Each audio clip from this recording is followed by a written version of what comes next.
Good evening, guys and gals. Over at a local city, little town near me that has a park.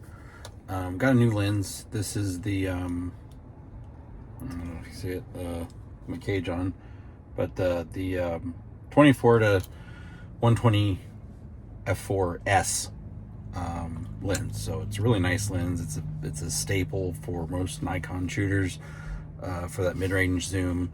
I got a little bit of buyer's remorse with it, really. It's kind of expensive. It doesn't have VR, so the Z52 doesn't have IBIS, so it's a little shaky, but you know, that may not matter so much for photography, especially if you have a little bit faster shutter speeds. And if you're doing landscape or something with it, you know, it could be on a tripod. So I don't know if it's actually that big of a deal. And then if I ever do want to get a full frame camera, like a Z52 or something like that, then I have a lens that'll work with it. Also have the 180 to 600, which that also, you know, is a full frame lens. It would work with it too, but I like it for the crop sensor on the Z52. But anyways, so I got that lens, and then I also brought my kit lens, the 50 to 250, with me. And it's not going to be scientific or anything. I really know it's kind of, they're kind of two different lenses, but they're both sort of in that kind of zoom range. So I was going to walk around, take some pictures, and then try to get maybe some of the same pictures again with the same lens, with the other lens, with both lenses, and kind of do a side-by-side comparison to see what we're looking at. So, so here I go. I'm going to go on a walkabout. Be back later. Bye. All right, so I completed my walkabout, and I will say that build quality on this is way better than the 50 to 250. And as I walked around, I kind of liked having the 24 to 120 because for what I do with these lenses, so I have a wildlife lens as you've seen, the 160 to the 180 to 600. So I don't really need to go to 250 on my other lens. So I kind of like the wider angle on this, even though it is on a crop sensor, so it's more like 36 to 180 instead of 24 to 120. But it works. This is really solid. It's a little heavier glass. You can just tell it's a lot better made. So I mean, it's definitely, you can tell it's definitely a bit more quality than the other one.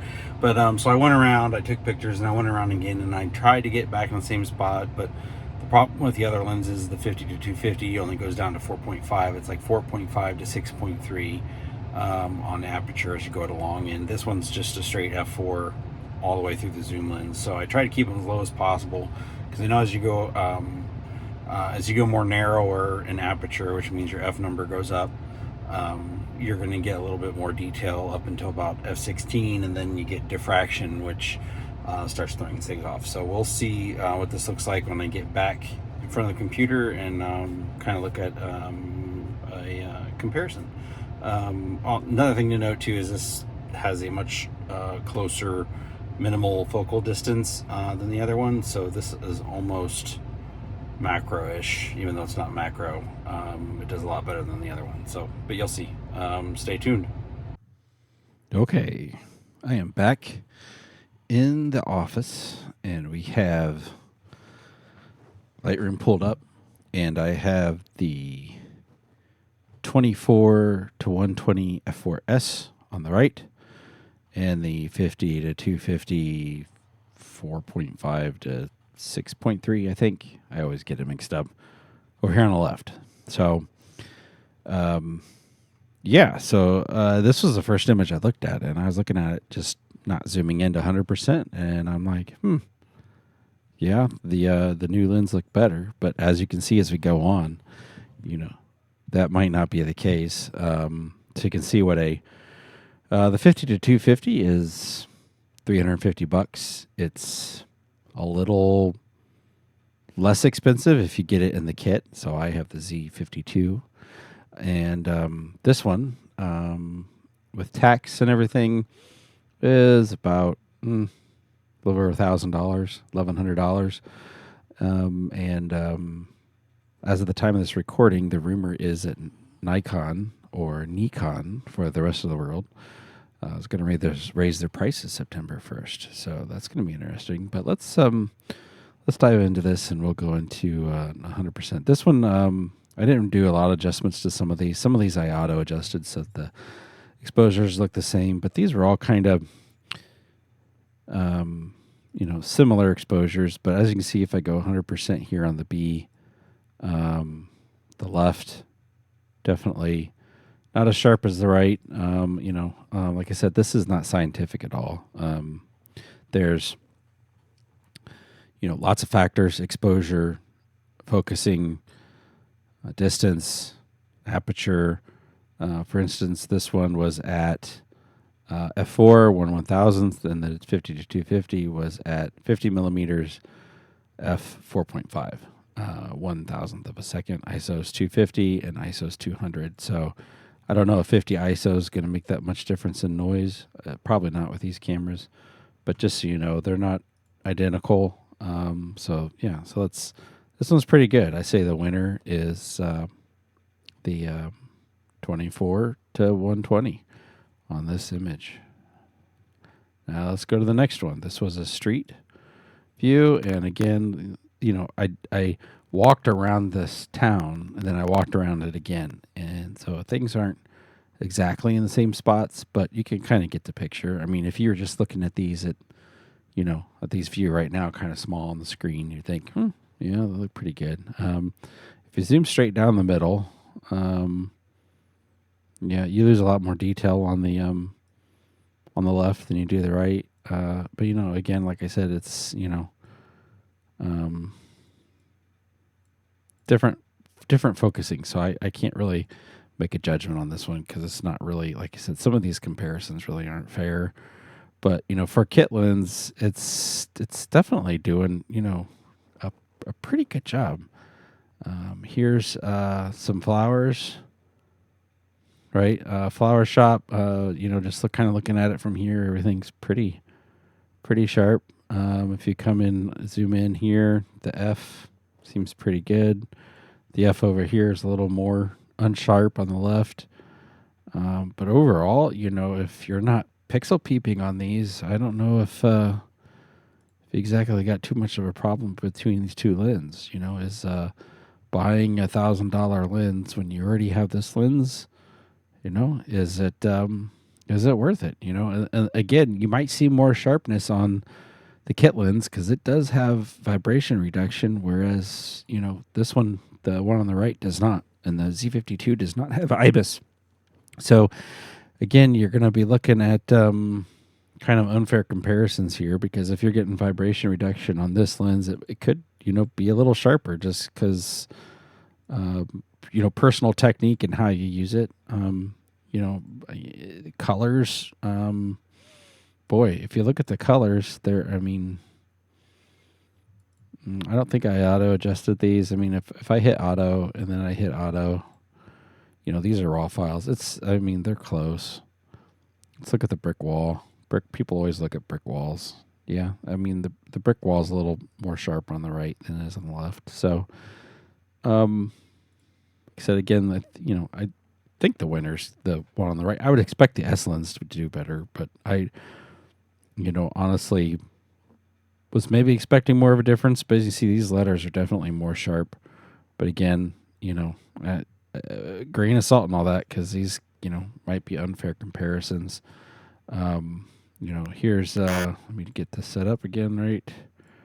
So again, there we go. 24 to 120 on the right, 50 to 250 on the left. They both look good. What can I say? You come up here on the flowers. The alignment's not quite the same on these images, but like I said, the focus isn't the same on these either, I don't believe. So I kind of find what was focused on. If you kind of stay in the middle here, you come in. The Pac-Man's a little unsharp. This one looks a little sharper. The yellow is a bit more yellowy. This one's less so. That's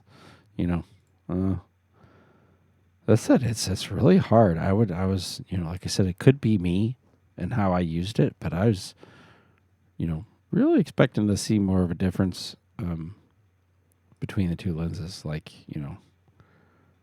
its price is considerably different. So let's skip that one. We're gonna go. So this was kind of a fun picture here. That one and that one. So just kind of the overview looking at the bokeh. It's a little different. They both have pretty decent bokeh though. I mean, that's just the apertures were a little different. That one was f5. This one was f4 because it's, this one, once you zoom in a little bit, you start losing that aperture right away. So this was 93 millimeters. This was 120 millimeters. I said, again, not quite a fair comparison. They both look good. What can I say? There's a picture of me in the I'm sharper on the left than I am on the right, but again, it could just be focusing. Trying to find, these walls. I mean, they're very similar. This brick. So, full frame lens versus a DX lens. Yeah, I mean,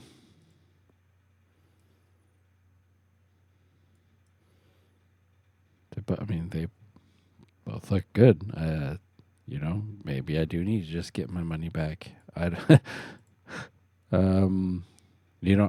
can't say that there's clear winners here. Like I said, again, this.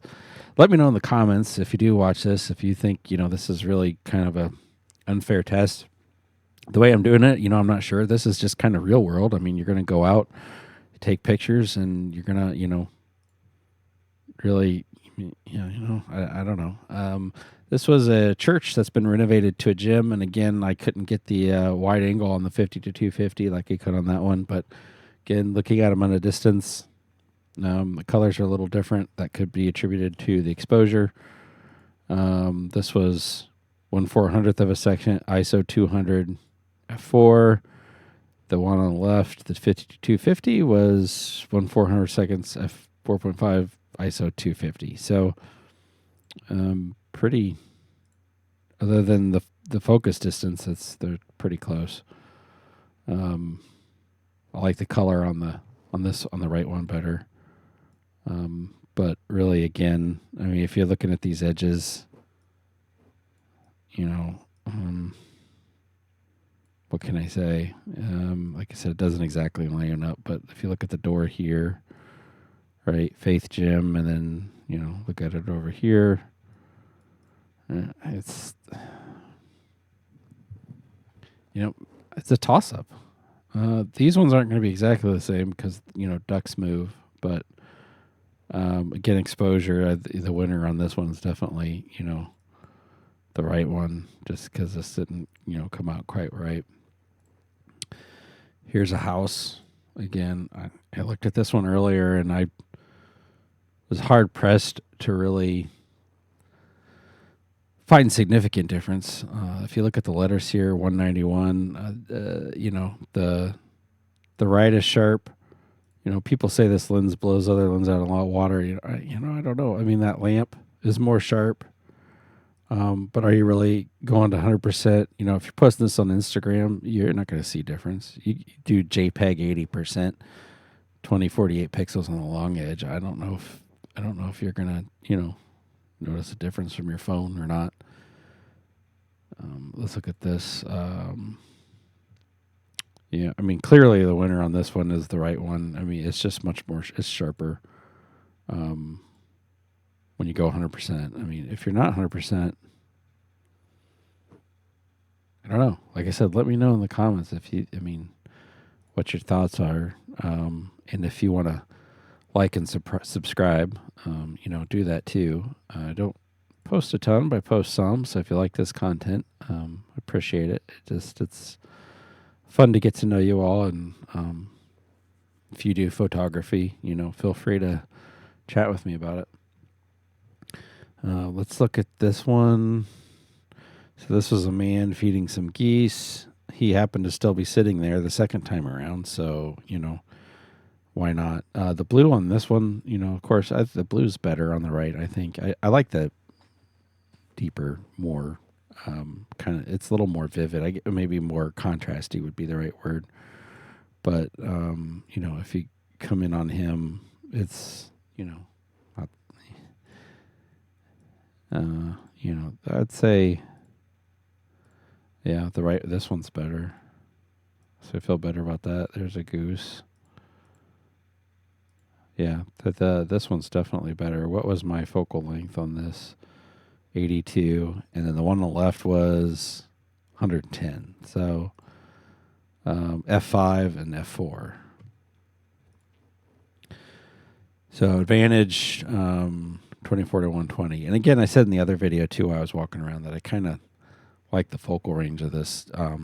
Quality aside, I like the focal range of the 24 to 120 because I can get a little more wider than having to carry around. If I have the 24 to 120, I don't really have to carry around the 50 to 250 and the 16 to 50. Although having the 250 is nice, but not necessarily needed since I do have the 180 to 600 lens. All right, let's take a look at the gazebo. Again, from a distance, looks pretty good. The greens are a little different. I think I did adjust these ones though a little bit. Not crop. Yeah, I adjusted these ones slightly, so they're pretty. They're a little different, but if you look at the shingles, I think the right one probably wins. Definitely sharper on the shingles.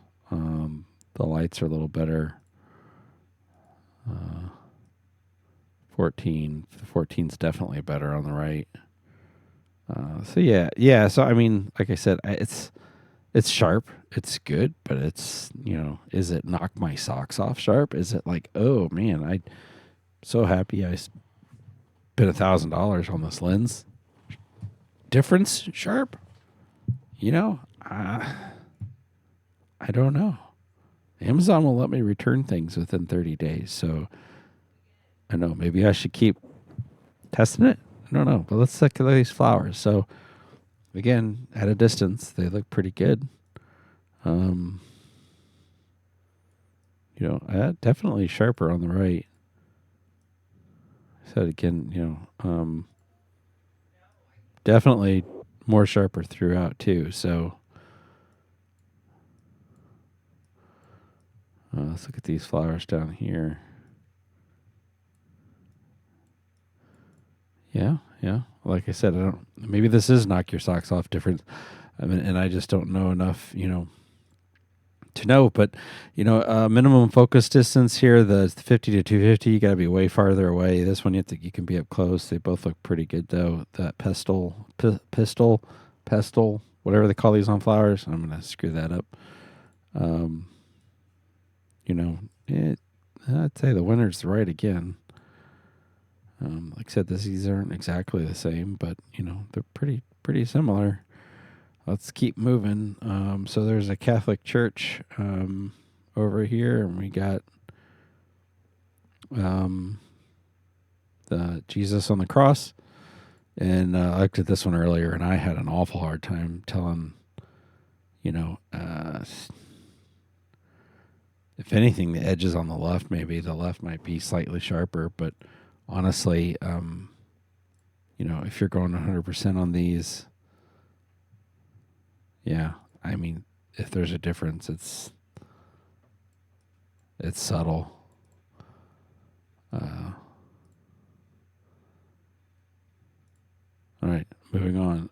This was the second shot I did of the same thing. I don't know why I did it twice, but it's this one's a little darker, but I mean the results again are the same.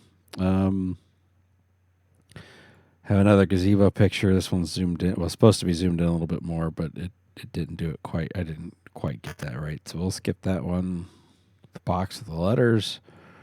I thought that was interesting. Again, they both kind of look the same. The 24 to 120s. Again, I'd say it's a little sharper. Sure. It's,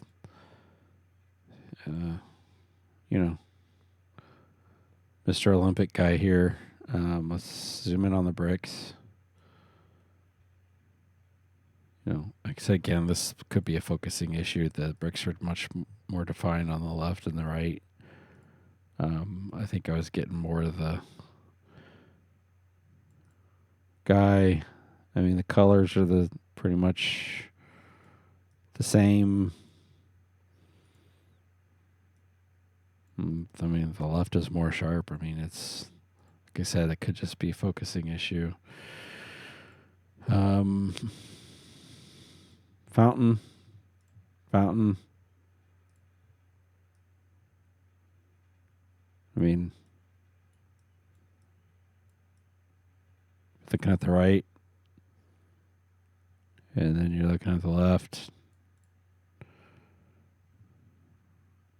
A bench. Look at the bench on the right, and then the bench on the left. It's different parts of the lens, but I mean, the right's a little sharper. Not, not glaringly slow. Street shot. I mean, again, these are different focal lengths and slightly different spots, but, if you come down here where it's in focus more on the ground, then we look over here. Yeah, I mean, flowers. I know I screwed this one up because I did one portrait, one landscape, but you get it. I mean, here's a flower, right? I definitely say the flowers are more sharp on the right than the left. But again, it depends on which flower you're focusing on, right? Here's another close-up. Like I said, I was having trouble with the 50-250 even getting it to do it. It was a little more frustrating, but I got pretty close. This one, the one on the right's a little closer. These fine hairs are definitely a little more clear. So the winner definitely on the, not that it's exactly competition, because like I said, this is not really the greatest comparison, is, completely unscientific way of doing this, I suppose. I suppose I should like shoot a card or something, and then I don't know. Here's back to the beginning. So that's really it. Thanks for watching. Let me know what you think in the comments. Appreciate it. And if you wouldn't mind throwing me a like and a subscribe. Hopefully you found this useful. Thanks, and have a great rest of your day, weekend, day of the week, morning, afternoon, whatever it is for you. I'll catch you later. Bye.